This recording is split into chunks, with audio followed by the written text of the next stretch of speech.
In this question, we have to find final product of sequence of reaction. So first, alkyne is treated with H2SO4 in presence of HgSO4.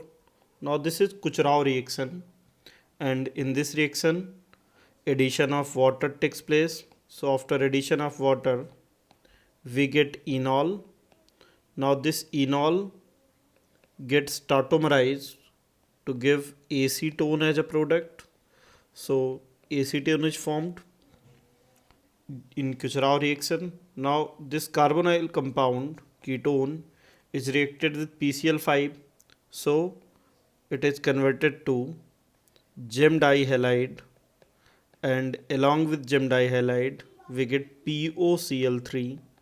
So correct answer is CH3COCH3 and A, geminal dihalide, and option A is correct.